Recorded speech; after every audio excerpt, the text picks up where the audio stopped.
The reading today is from the book of Genesis, chapter 1, verse 1 to chapter 2, verse 4.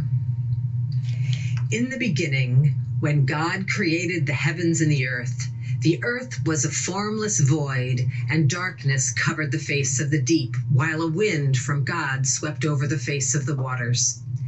Then God said, "Let there be light," and there was light. And God saw that the light was good, and God separated the light from the darkness.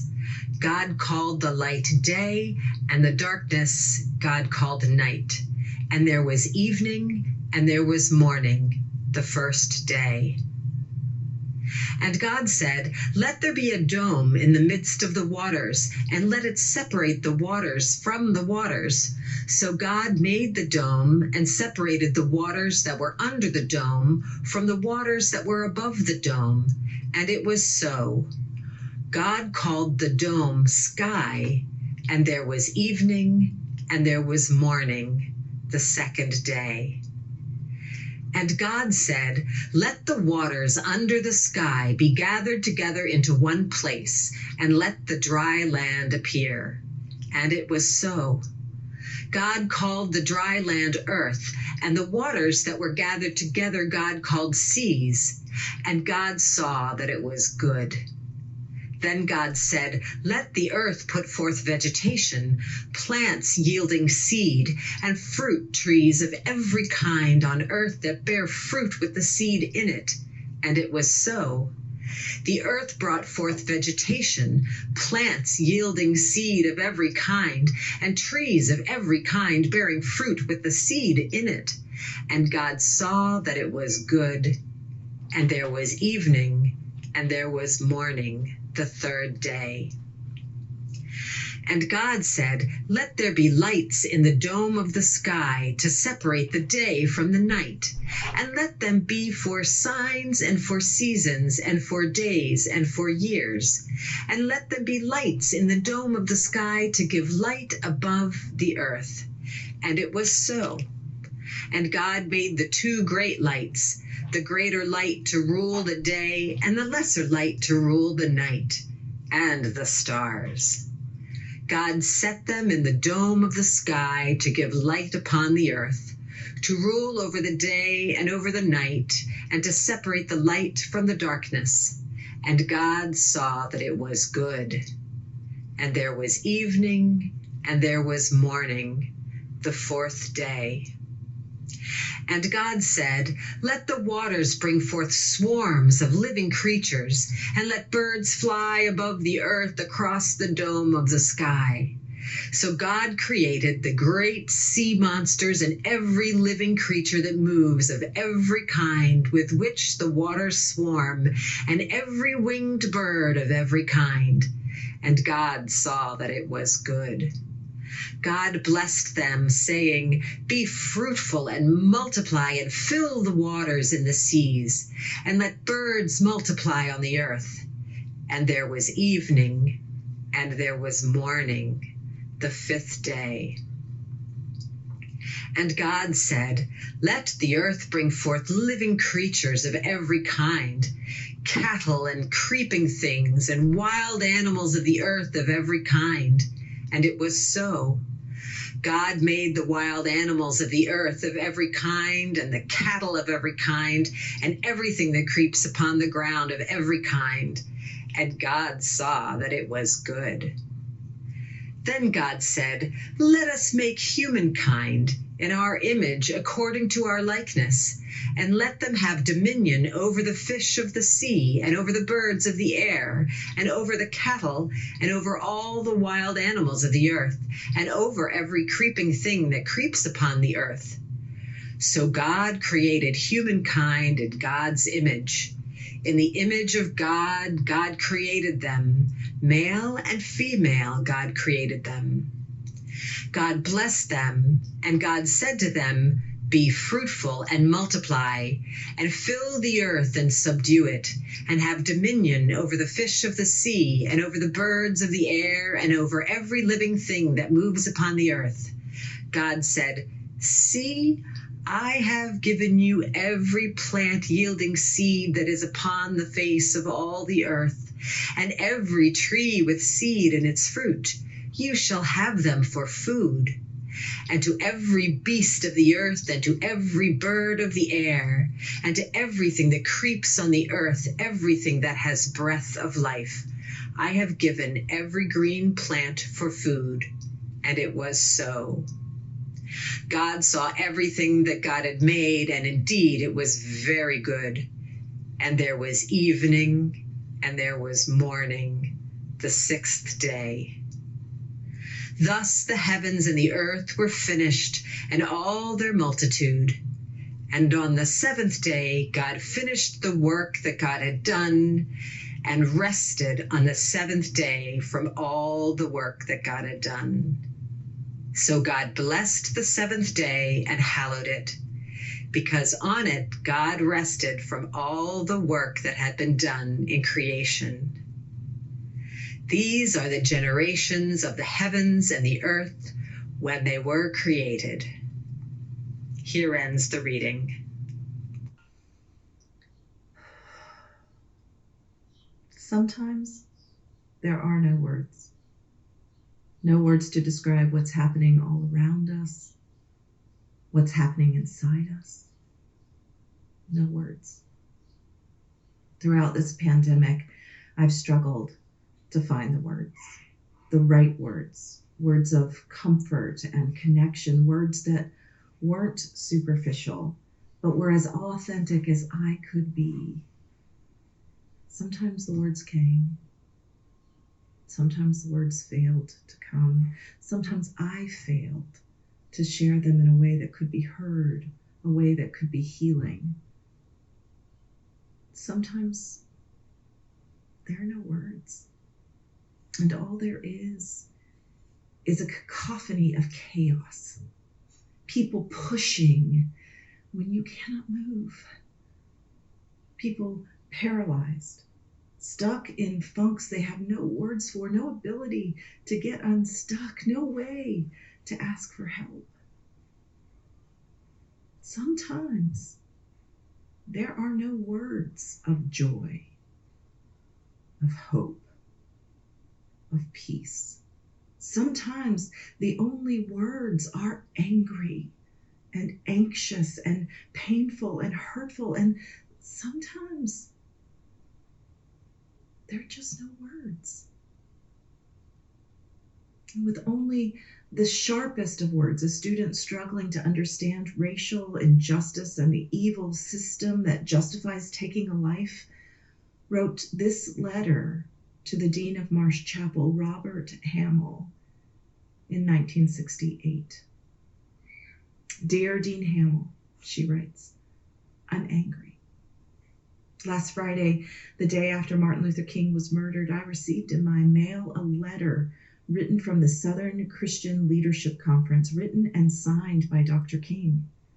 It is an impassioned and embittered outpouring of anger, wrath, and outrage against the immobility, apathy, and passivity of the white power structure in this country.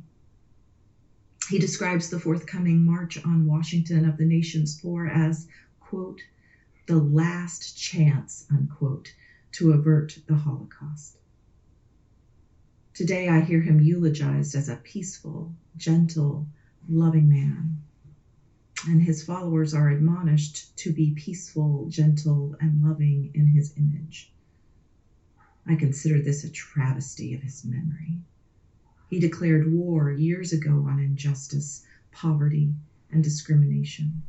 His gentleness was steel, and his love was literally a terrible love.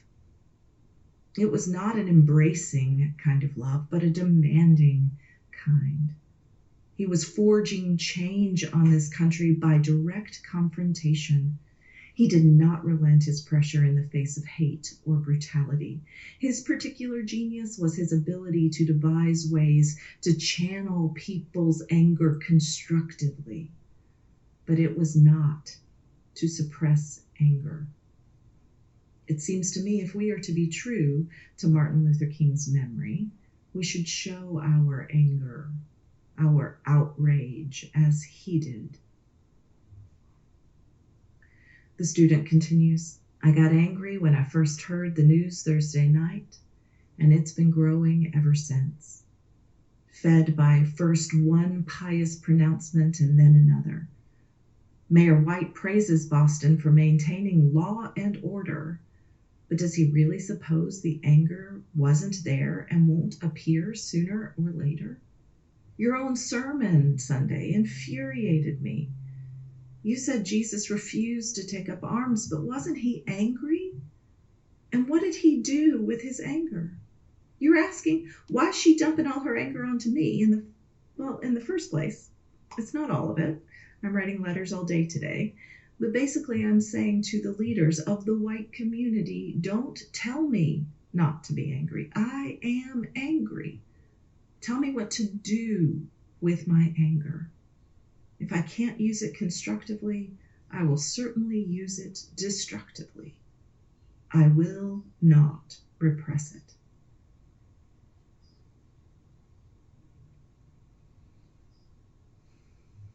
Sometimes there are no words. Sometimes there are no words, there are only cries. Sometimes there are no words, there's only grief, only gut-wrenching pain, only bitterness, only anger.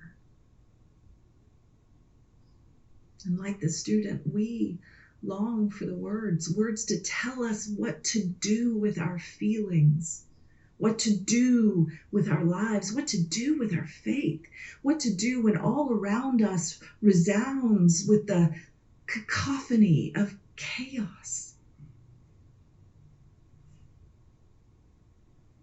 And today, we are told that out of brooding chaos, there is a single word. And with that word, everything changes. A single word changes an abyss into new creation, filled with light and hope and life. But the single word wasn't uttered in solitude or isolation. God, in all God's forms, creator, lover, breath of life, working together in relationship, God with a single word, birthed and loved and shaped life for all, calling all that is created good, very good, indeed good. Today is Trinity Sunday, a Sunday dedicated to a remote and inaccessible church doctrine that barely scrapes the reality of our lives and of our world. Understanding the three-in-one notion of Father, Son, and Holy Spirit, or Creator, Redeemer, Sustainer, or beyond us, within us. This doctrine is the basic of all truths. That God is inherently, undeniably, inextricably relational. This matters to us, to our faith. Because as I see it, there's no path forward if we don't make room for, if we don't give priority to, if we don't work to create space for intentionally authentic relationships with people who are different from us. People who believe differently, people who think differently, and especially people who look different and are from different social and ethnic groups than our own. God's very nature shows us this. Out of the chaos of our present moment, God's three-in-one relational self speaks.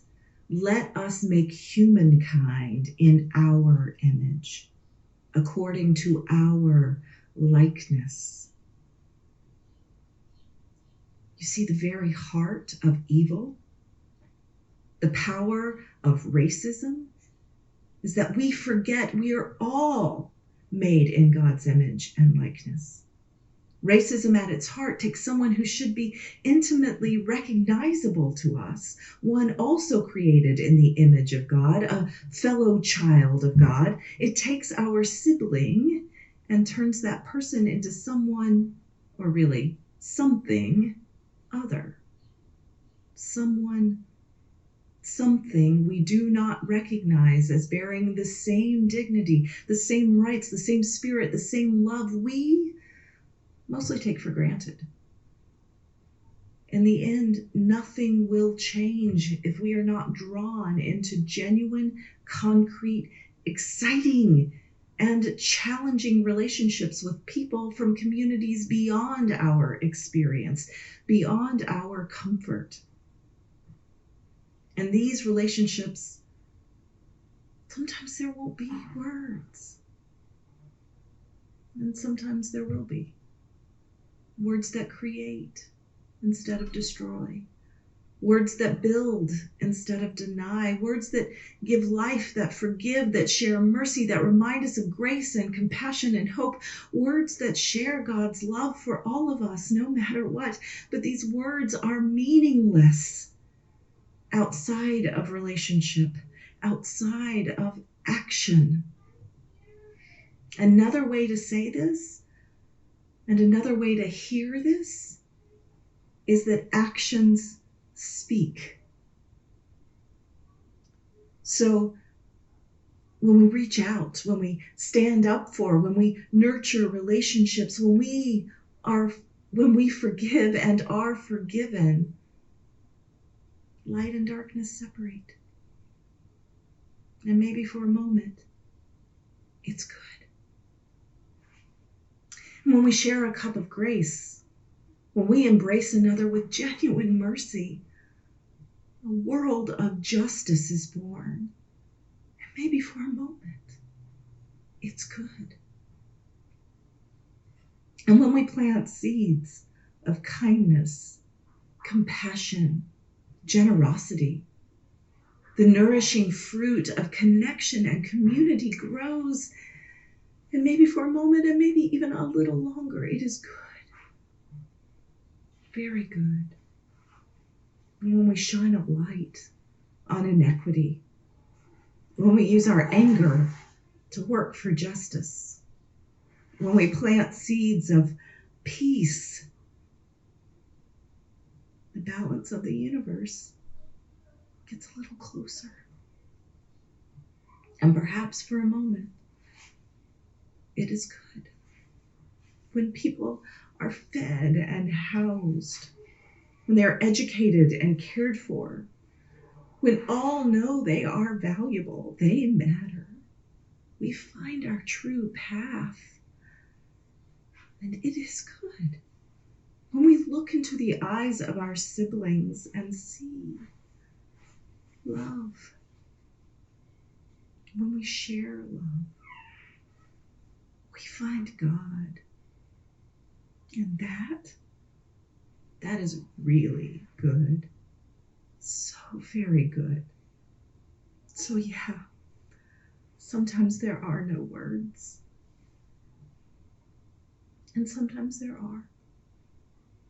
So today, in the midst of the cacophony of chaos, we hear shouted in protest, chanted on the streets, and sung above the cries of grief and anguish, the words of creation, the words of grace, the words of love. Actions speak. Relationships speak. With these words, let's stand up for others. Let's reach out and listen. Let's use our privilege to lift others up. Let's share our power to heal the world with our words, with our actions, in our relationships. Birthed restored, sustained by our God in perfect community with our three-in-one God. There is but a single word: love. Demanding, active, relational, vocal love. God's love for all of us. So friends, for goodness sake, let's spread the word. Amen.